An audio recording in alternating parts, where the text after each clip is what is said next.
오늘 이 아름다운 예배당에 우리 초대교회 온 가족 공동체가 모였습니다. 우리가 온 가족 예배라고 하면 우리 가족과 함께 드리는 예배라고 생각하고 마음속에 좀 울적함이 계신 분이 있으실지도 모르겠습니다. 나는 혼자 신앙생활 하는데, 혹은 우리 자녀들은 신앙생활 하지 않는데 하고 말입니다. 그러나 온 가족 예배는 우리 초대교회 공동체가 하나님 안에서 한 가족이라는 믿음의 고백이자 사랑의 고백인 줄로 믿습니다. 그렇죠? 그런 의미에서 이 시간 따뜻한 눈빛으로 옆에 계신 분들을 한번 바라봐 주셨으면 좋겠습니다. 네, 감사합니다. 아무도 안 하실 줄 알았는데 감동이에요. 오늘은 어린이부터 다양한 연령대가 모였기 때문에 제가 한 이야기를 들려드리면서 설교를 시작하려고 합니다. 예꿈 어린이들 말씀 들을 준비 됐나요? 아까 전에 목사님이랑 약속했잖아요. 오늘 설교 잘 듣기로. 우리 준비됐어요? 쭈누 준비됐나요? 네. 우리 하람빛 어린이들 말씀 들을 준비 됐나요? 네. 예담, 오늘 설교 제목이 뭐지요? 예담, 오늘 설교 제목 뭡니까? 그리움을 위하여입니다. 굉장히 시적이지 않나요? 제가 지은 것이 아니라 지금은 고인이 된 박완서 씨의 단편소설의 제목입니다. 그리고 오늘 제가 들려드릴 이야기인데요. 이 소설이 단편소설이지만 꽤 길어요. 그래서 제가 조금 짧게 축약해서 들려드리겠지만 그래도 사실 조금 깁니다. 그래도 한번 들어보시기 바랍니다. 주인공에게는 옥탑방에 사는 사촌동생이 한 명 있습니다. 사촌이긴 하지만 어려서 같은 집에서 나고 자랐다고 해요. 옛날에는 종종 이런 일이 있었나 봅니다. 유전 시절을 함께 보냈다는 것은 그 둘이 친자매 같은 사이라는 것을 의미하는데, 소설 곳곳에는 그 둘이 친자매 같은 모습이 잘 드러나지는 않습니다. 주인공은 어려서부터 공부를 잘해서 집에서 살림을 하지 않고 자랐습니다. 결혼을 해서도 마찬가지였습니다. 좋은 집에 시집을 갔거든요. 주인공이나 8살이나 어렸던 산촌 동생은 편찮았던 숙모를 돌봤을 뿐만 아니라 대학에 간 두 동생을 뒷바라지했습니다. 이렇듯 억척스럽지만 싹싹하고 바지런 삶을 이제 동생은 살았는데요. 게다가 어른들이 얼굴값을 할 정도로 너무 예뻐서 자기보다 12살이나 많은 유부남과 열애를 하여 그 유부남을 이혼시키고 결혼하는 아주 사랑에 이렇게 목숨을 거는 동생이기도 했습니다. 이후 각자 이제 결혼 생활을 유지하느라 둘의 관계는 소원했었는데 두 사람들 다 자녀를 길러놓고 여유로울 때가 되면서 다시 연락이 닿았습니다. 때마침 동생의 남편은 딱 하나 있던 집을 빚보증을 잘못 써는 바람에 그 집을 들어먹고 그 둘은 옥탑방으로 이사 가게 됩니다. 그리고 그 사건으로 동생의 남편은 이제 몸져 눕게 되면서 동생은 언니에게 자기가 어디 파출부라도 나갔으면 좋겠다는 아쉬운 소리를 합니다.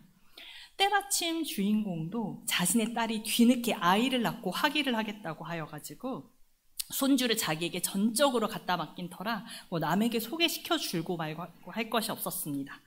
본인의 집에서 일하게끔 하면서 주인공은 손맛 좋은 동생의 덕을 톡톡히 봅니다. 주인공은 그 음식 솜씨를 본인의 가문의 자랑으로 여겼어요. 본인의 가문의 품격으로 여겼습니다. 그래서 온갖 잔치며 명절이며 손님 치를 일이 생기면 그 동생의 손맛을 빌려다가 잔치를 치러내곤 했습니다. 딸이 학위를 끝낼 무렵이 되자 이번에는 남편이 아팠습니다. 본인 혼자 남편의 병수발을 하기가 힘들자 그는 동생의 남편도 병석에 있다는 것은 안중에도 없이 동생을 최대한 일찍 부르고 최대한 집에 늦게 보냅니다. 그러면서도 한편으로는 제부를 생각하며 마음이 찔리기는 하지만 그래도 동생에게 가장 필요한 것은 돈이겠거니 내가 보스는 후하게 쳐주니까 동생도 나에 대해서 고마우면 고마웠지 나를 심하게 여길 것은 없다고 스스로 생각합니다. 시간이 흘러서 주인공의 남편이 유명을 달리하자 그때는 동생이 자기에게 해준 것을 생각해서 동생의 남편에게 최선을 다합니다. 자기 남편이 입던 옷 중에서 가장 비싸고 좋은 옷을 골라 동생에게 보내고, 그리고 또 자식들이 보내는 고깃근이나 비싼 영양제도 동생에게 아낌없이 나누어 줍니다. 그렇게 3년 후 동생의 남편도 세상을 떠납니다. 남편의 상중에도 화색을 잃지 않고 조문객의 수발을 들던 동생은 그해 여름 눈에 띄게 얼굴이 나빠졌습니다. 도대체 무슨 일이냐고 따져 물었더니 옥탑방의 더위가 밤에도 화덕같이 덥다는 것이었습니다. 너무 더워서 선풍기를 2대나 틀어놓고 자도 그 더위는 가시지를 않고, 너무 더워서 러닝 셔츠를 찬물에 적셔서 입고 자면 잘 때는 그래도 견딜만 한데, 자고 일어나면 그 더위 때문에 머리가 너무 아프고 온 몸이 천근만근 같다는 것이었습니다. 그 말을 듣고 삼복더위가 지날 때까지 우리 집에 잠깐 머물러 있으라는 말을 하려고 했지만 주인공은 끝끝내 그 말을 하지 않습니다. 왜냐하면 동생의 수다를 견디기가 너무 힘들었기 때문입니다. 와 있으라고는 못했지만 저기 남해에서 친구가 민박집을 하는데 그곳에 다녀오겠다는 동생의 말에는 화색을 하면서 기꺼이 보내줍니다. 기껏 해봐야 일주일 정도겠거니 생각하고 보내줬지만 동생은 열흘이 지나도 소식이 없습니다. 주인공은 어떤 생각을 하냐면요, 불현듯 동생의 친구가 그 동생을 부려먹으려고 그 섬으로 불렀다는 생각을 합니다. 그렇게 좋은 섬이라면 이렇게 더운 삼복더위에 피서객이 오죽 많겠습니까? 주인공은요, 마치 그 예전에 그 집집마다 식물을 두던 시절이 있었잖아요. 집집마다 식물을 두던 시절에 그 공단이 생기면서 식모가 귀해지자 이웃집에 식물을 빼돌리다가 이웃 간에 싸움이 났던 때를 떠올리며 얼굴도 모르고 어떤 상황인지도 알지 못하는 그 민박집 주인에게 맹렬한 정의를 느낍니다. 그날 저녁 밝고 들뜬 목소리로 동생에게 전화가 옵니다. 그동안 주인공은 동생이 자신이 얼마나 불편했는지에 대해서는 이런 방구 없고 그 섬이 얼마나 좋은 섬인지에 대해서만 이야기를 하는 것에 서운함을 느끼지만 동생이 러닝셔츠를 입고 잘 때 모른 척했던 것이 미안해서 그냥 들어줍니다. 그러고는 그래도 추석 너무 임박해서 오지는 말고 추석 넉넉히 남겨두고 오라고 말을 하고 전화를 끊으려던 무렵 동생은 시들한 목소리로 석연치 않은 이야기를 합니다. 언니, 나만 믿지 말고 사람을 구해봐. 주인공은 또다시 분노를 느낍니다. 사람을 구하라니. 지가 여지껏 고작 우리 집에서 파출부 노릇이나 했단 말인가. 내가 절 어떻게 대접했는데. 주인공은 그간 자신이 동생에게 베풀었던 갖가지 혜택을 일일이 떠올리며 그 배응만덕함에 이를 갑니다. 제부가 죽은 후 하루 걸러 오도록 하면서도 수입이 줄지 않도록 일당을 올려줬으며, 김장이나 명절 손님, 초대 등으로 동생을 가외로 부를 때는 후하게 웃돈도 얹어줬으며, 자기의 비싼 옷도 조금만 실증이 나면 동생에게 물려줬으며, 명절이나 크리스마스, 어린이날에는 내 손자는 안 챙겨도 넷이나 되는 지 손자는 챙겨줬으며, 외국 여행 갔다가도 제가 행여 며느리에게 밉보일까 비싼 영양크림 사다 주는 것도 단 한 번도 잊은 적이 없는 것 등등 말입니다. 동생은 추석을 일주일 앞두고 돌아옵니다. 반가운 김에 없던 농담까지 합니다. 아유 못된 것, 나는 네가 사랑도에서 사랑이라도 빠진 줄 알았다. 농담을 던졌는데 농담을 진담으로 받을 때의 그 당혹스러움이라니요. 언니, 내가 사랑도에서 사랑에 빠진 걸 어떻게 알았수? 그 이야기를 들어보니 친구였던 민박집 주인은 애초에 이럴 목적으로 동생을 불렀던 것이었습니다. 그 선주였던 그 동생의 새로운 남자친구는 섬에서 유일하게 자식 모두를 대학 보낸 섬 안에서 덕망과 명막이 높은 사람이었습니다. 둘은 민박집 주인의 그런 생각보다 훨씬 더 쉽게 사랑에 빠졌고, 이번에 동생이 올라온 것도 결혼을 통보하기 위해서 올라온 것이었습니다. 이 이야기를 들은 주인공은 절대 축하하지 않습니다. 축하는커녕 환갑, 진갑이 훌쩍 넘은 나이에 그렇게 생각 없고 쉽고 헤프게 사랑에 빠진 동생을 경멸하며 그간 자기가 해준 것이 얼마인지를 따지며 그간 어려웠던 형편을 자신에게 고하지 않은 동생을 비난합니다. 자기에게 말만 해줬더라면 자기가 뭔들 못해줬을까, 집이라도 구해주지 않았을까 하며 자신의 마음을 부풀립니다. 성도 여러분, 제가 끝까지 다 얘기를 하진 않았는데요. 어떻게 들으셨나요? 주인공은 자신의 삶에서 필요할 때마다 동생의 도움을 받습니다. 비록 보수를 주었다고는 하나 동생의 도움은 주인공에게 정말 수족과 같은 중요한 일들이었습니다. 그러나 주인공은 동생의 도움을 받으면서도 묘하게 선을 긋습니다. 그리고 동생은 자신의 혈육이기에 자신이 동생을 파축을처럼 대하지 않고 얼마나 그동안 그에게 신경을 써왔는지에 대해서 구구절절 이야기하지만 그렇게 느껴지시나요? 저는 아닙니다. 오히려 혈육이라는 그 점 때문에 보편적인 고용주, 고용인보다 더 숨막히는 주종관계처럼 느껴집니다. 오늘 본문에도 이와 같은 주종관계에 있는 두 사람, 그리고 그 사이를 중재하는 한 사람이 나타납니다. 누구냐면 바로 빌레몬과 오네시모, 그리고 바울입니다.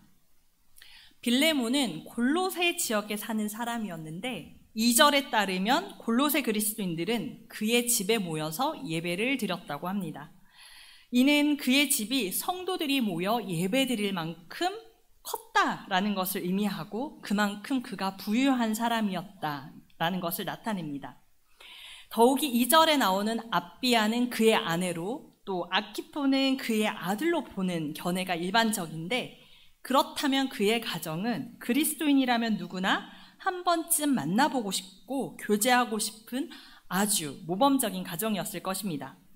또한 바울의 편지를 보면 빌레몬이 어떤 성품을 가진 사람인지 알 수 있는데 5절과 7절을 보면 그는 모든 성도들을 사랑할 뿐 아니라 그들의 마음에 용기를 북돋워주는 사람이었습니다.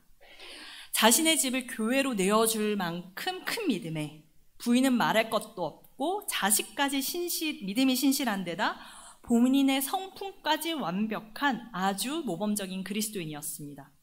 객관적으로도 주관적으로도 그러했을 것입니다. 이방인이었던 그는 바울을 만나 그의 덕분에 복음을 듣고 예수를 그리스도로 영접하게 되었으니 바울을 향해서는 언제나 고맙고 감사한 마음이 가득했을 것입니다. 그리고 바울에 대해서 정말 절대적인 신뢰와 사랑도 품고 있었을 것입니다. 그러던 그에게 정말 반가운 편지가 한 통 도착합니다. 바로 바울이 보낸 편지였습니다. 반가운 마음에 그 편지를 열었겠지만 그 편지 안에는 낯설지 않은 그러나 자신의 마음을 매우 불편하게 하는 한 사람의 이름이 적혀 있습니다. 바로 오네시모입니다. 예꿈 하람비 친구들, 누구의 이름이 적혀 있었다고요? 오네시모의 이름이 적혀 있었습니다. 10절 말씀을 다 같이 함께 읽어보겠습니다. 준비되셨나요? 읽겠습니다. 갇힌 중에 낳은 아들 오네시모를 위하여 내게 간구하노라. 철저히 신분제 사회였던 로마 사회에서 오네시모는 빌레몬의 노예였습니다. 재산이었던 것이죠. 정확히 어떤 이유인지 알 수 없지만 빌레몬의 재산이었던 오네시모는 주인의 눈을 피해 달아납니다. 학자들은 아마도 오네시모가 빌레몬의 돈을 훔쳤거나 주인의 재산에 엄청난 손해를 끼친 후에 달아났을 것이라고 추측합니다. 비록 노예이긴 하지만 로마 시대의 노예들은 주인의 필요에 따라 교육을 받기도 했고 주인을 위해 중요한 역할을 감당했기도 했기 때문입니다. 여하튼 주인의 재산인 노예가 주인의 재산을 축냈으니 이전에 그들의 관계가 어떠했든 이제 그 둘의 관계는 되돌이킬 수 없는 파국으로 흘렀을 것입니다. 그러니 오네시모가 주인의 눈을 피해 달아난 것은 어쩌면 지극히 당연한 일이었습니다. 빌레몬이 그토록 잡으려고 했던 오네시모, 그러나 그 행박을 알 길이 묘연했던 오네시모를 자신이 그토록 존경에 맞지 않는 바울의 편지 속에서 발견하다니요. 빌레몬은 어떤 감정을 느꼈을까요? 그런 그에게 바울은 오네시모를 위해 그를 위해 부탁할 것이 있다고 말합니다. 더욱이 오네시모를 자신이 갇힌 중에 낳은 아들이라고까지 소개합니다. 오네시모 입장에서는 더욱 기가 막힐 노릇 아닐까요? 그러나 바울은 한술 더 뜹니다. 11절도 함께 읽겠습니다. 예꿈 하람이 크게 읽어주세요. 그가 전에는 내게 무익하였으나 이제는 나와 내게 유익함으로. 바울은 그가 전에는 무익한 사람이었으나 지금 나와 너 빌레몬에게 유익한 사람이라고 말합니다.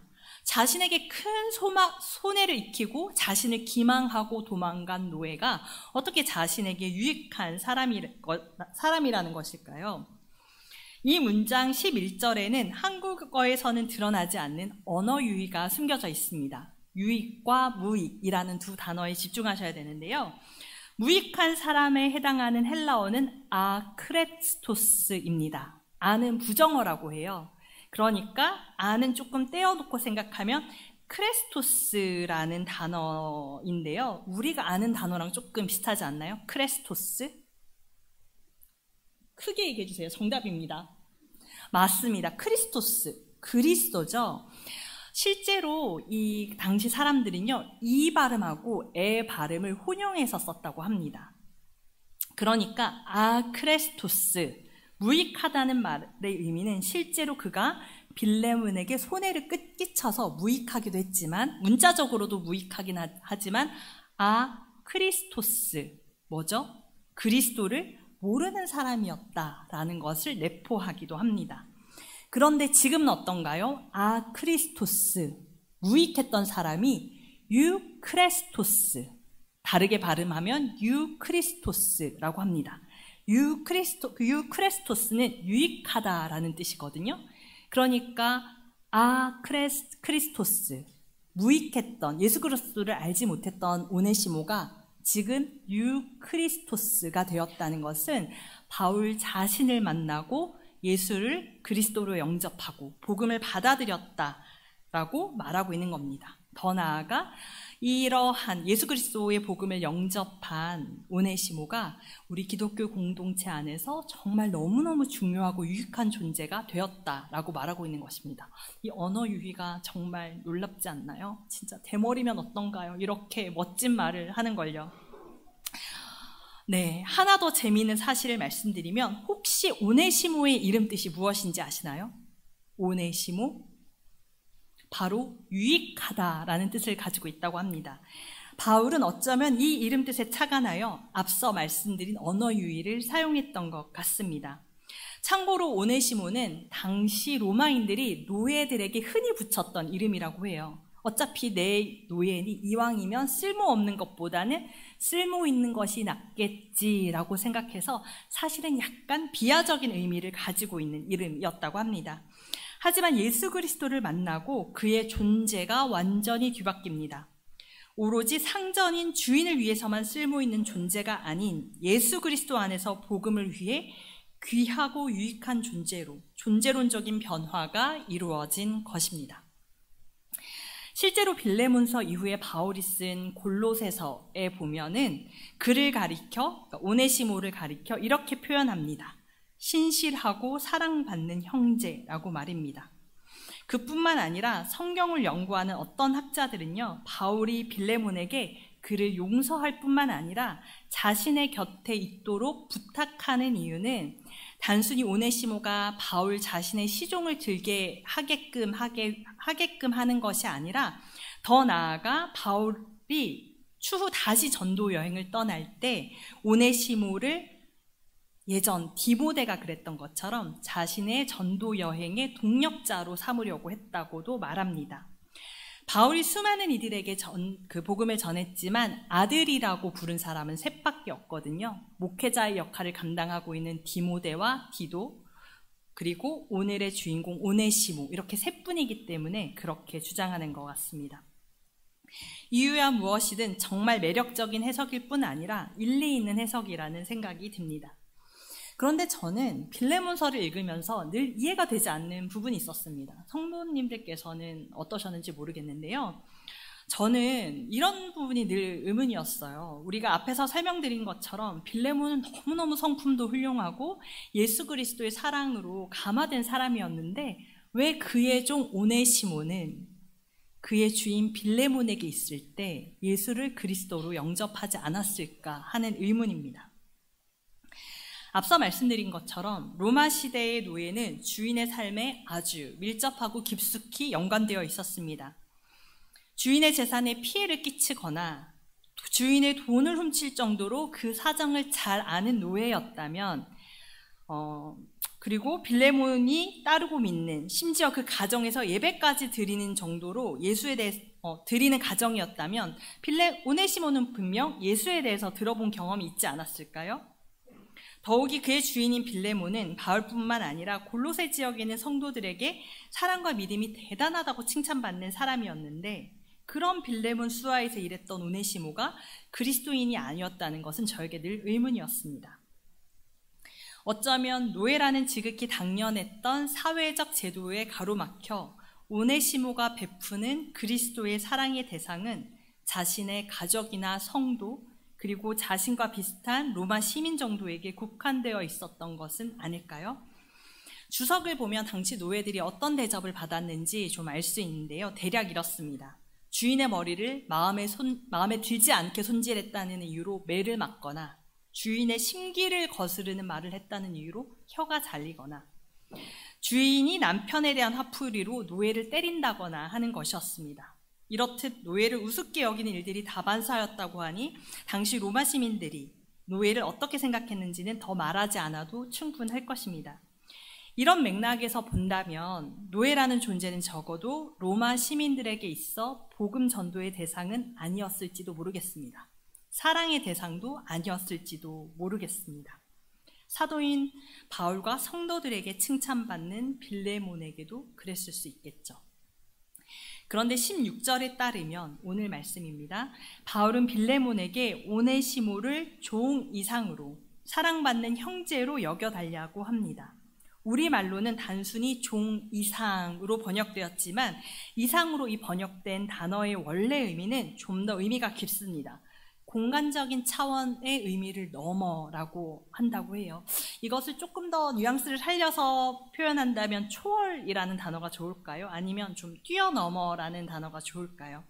종을 뛰어넘어서 주인과 종이라는 그 계급, 당시 상식이었던 신분 질서를 뛰어넘어서 이전과는 완전히 다른 존재, 즉 사랑하는 형제로서 오네시모를 받아들이라고 말합니다.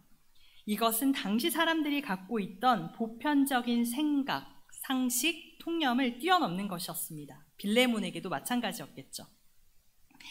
빌레몬은 바울의 당부를 어떻게 받아들였을까요? 오네시모가 자신에게 끼친 손해와 재산이었던 노예로서의 오네시모, 그 모든 손해를 감수하고 자신의 형제로 받아들였을까요? 바울이 빌레몬이라는 한 사람에게 보낸 개인적인 편지가 수많은 책 중 선별되어 66권의 성경에 들어간 이유를 생각해보면 그 답이 어렵지 않을 것입니다. 사랑하는 성도 여러분, 하나님이 보시기에 모든 성도를 사랑하고 믿음이 신실한 빌레몬만큼이나 귀하디 귀한 초대교회 성도 여러분, 이 시간 성도 여러분께 감히 여쭙고 싶습니다. 성도님들의 사랑의 품은, 성도님들의 사랑의 경계는 어디까지입니까? 그리스도인으로서 예수께 받은 사랑을 흘려보내며 살고 있다고 생각하지만 그것이 나만의 착각은 아니었을까요? 나도 모르게 혹은 알면서도 사랑 베풀매 대상을 스스로 제한하고 있지는 않았는지요? 나의 편견이나 편협함 그리고 갈등으로 인해서 예수 그리스도의 사랑이 흘러가지 못하게 막혀있지는 않았는지요?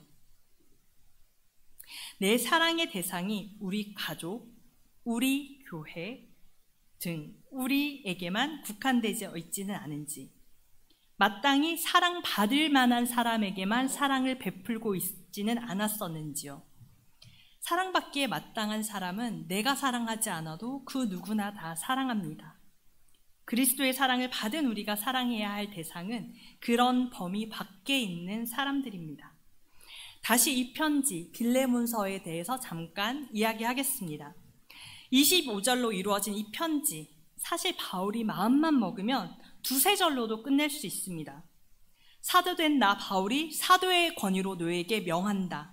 오네시모를 용서하고 나에게 보내주기 바란다. 너는 나에게 복음의 빛 졌으니 오네시모의 빛도 탕감해 줘라. 이렇게 말해도 괜찮습니다. 하지만 바울은 그렇게 말하지 않습니다. 편지 서두에서부터 빌레몬에게 너는 사랑받는 자라는 것을 상기시킵니다. 빌레몬, 너에게 사랑이 있다고도 칭찬합니다. 그리고 무엇보다도 오네시모를 위해 초대교회에 있어 중요한 인물이었던 자신의 사도적 권위로 명령하지 않습니다. 빌레몬에게 복음을 전해준 영적 아비 같은 모습으로 훈계하지도 않습니다. 오직 사랑으로서 간절히 부탁한다, 강구한다 라고 이야기합니다. 그러니 이 서신의 기승전결 모두는 사랑입니다. 이 설교를 준비하면서 서두에 읽어드렸던 소설과 빌레몬서가 정말 잘 어울린다고 생각했습니다. 오랫동안 생각했던 주제이기도 하고요. 그런데 생각보다 결론을 내기가 너무 쉽지 않았습니다. 그리고 왜 결론을 내기가 쉽지 않았는지 깨달았습니다. 그 이유는 제가 빌레몬이라고만 생각했지 오네시모였던 시절을 잊고 있었기 때문입니다. 내가 예수 그리스도로 말미암아 먼저 속량받은 사람이었다는 사실을 완전히 잊고 있었습니다. 어린이들을 위해서 속량이라는 단어를 설명드리면 몸값을 받고 노예를 풀어주고 자유인이 되게 한다라는 뜻입니다. 양민이 되게 한다는 뜻이에요. 속량이라는 단어가 정말 너무 잘 어울리지 않나요? 죄와 사망의 노예였던 우리를 예수 그리스도께서 자신의 완전한 희생으로 그리고 사랑으로서 우리를 속량하시고 죄로부터 자유를 주셨다는 사실을 우리는 늘 기억해야 할 것입니다. 앞서 언어 유희를 놀랍도록 멋지게 사용해서 편지를 썼던 바울의 편지 기술의 대미는 빌레몬의 이름에서 나타납니다. 혹시 빌레몬의 이름 뜻 무엇인지 아시나요? 빌레몬? 하나님의 사랑을 받은 자라는 뜻입니다. 빌레몬의 이름의 뜻이 뭐라고요? 하나님의 사랑을 받은 자. 뭔가 빌레몬서의 내용이 하나로 탁 꿰어지는 것 같지 않으십니까? 즉 하나님의 사랑을 받은 너 빌레몬이 마땅히 해야 할 것은 무엇이라고요? 다른 것을 다 떠나 오직 사랑하는 일이라는 것입니다. 우리를 향한 예수 그리스도의 사랑에는 너도 가서 그리하라. 즉 우리가 사랑을 나눠야 할 존재를 적극적으로 찾으라는 명령이 포함된 것입니다. 예수께서 베푸신 사랑의 대상에는 제한이 없었다는 것을 기억하시기 바랍니다. 이제 처음에 들려드린 소설의 마지막을 읽어드리고 설교를 마치려고 합니다. 이거는 소설의 원문을 제가 그대로 가지고 온 것입니다. 나도 동생의 얘기를 거기까지 듣다가 잠들었던가 아니면 동생이 먼저 잠들었을까. 하여튼 아침에 깨어나 건진 게 거기까지였다. 부연 설명드리면 동생이 잠깐 이제 돌아와서 그동안 자신의 삶이 얼마나 행복했는지에 대해서 언니에게 설명하거든요. 그 이야기를 듣다 잠든 상황입니다. 그 후에 나는 동생을 더는 부릴 수 없다는 것을 인정하게 되었다. 그게 그렇게 기분 좋은 일인 줄 몰랐다. 나는 동생에게 항상 베푸는 태도라는 우월감을 가지고 있었다. 그건 상전의식이지 동기 간의 우애는 아니다. 상전의식이란 충복을 갈망하게 되어 있다. 예전부터 상전들의 심보란 종에게 아무리 최고의 인간 대접을 한다고 해도 일단 자신의 거룩한 혈통이 위태로워졌을 때면 종이 기꺼이 제 새끼하고 맞바꿔치기 해주기를 바라는 잔인무도한 것이 아니던가. 나는 상전의식을 포기한 대신 자매애를 찾았다. 여름에는 시원하고 겨울에도 춥지 않은 남해의 섬, 노란 은행잎이 푸른 잔디 위로 지는 곳, 70에도 섹시한 어부가 방금 청정해역에서 낚아올린 분홍빛 도마를 자랑스럽게 들고 요리 잘하는 어여쁜 아내가 기다리는 집으로 돌아오는 풍경이 있는 섬. 그런 섬을 생각할 때마다 가슴에 그리움이 샘물처럼 고인다. 그립다는 느낌은 축복이다. 그동안 아무것도 그리워하지 않았다. 그릴 것이 없이 살았으므로 내 마음이 얼마나 메말랐는지도 느끼지 못했다. 우리 아이들은 내년 여름에 이모님이 시집간 섬으로 피서를 가자고 지금부터 벼르지만 난 안 가고 싶다. 나의 그리움을 위해. 그 대신 택배로 동생이 분홍빛 도마를 붙여올 날을 기다리고 있겠다. 결국 빌레몬 또한 오네시모를 바울에게 보내줌으로써 우월감과 상전의식을 말끔히 버리고 예수 그리스도 안에서 참된 형제애를 누리게 되지 않았을까요? 노년이 된 바울 옆에서 동역하는 그를 떠올릴 때면 입가에 미소를 지으며 그를 그리워하지는 않았을까요? 그의 그리움은 사랑의 다른 이름이었겠지요. 여러분의 그리움의 상대는 누구입니까?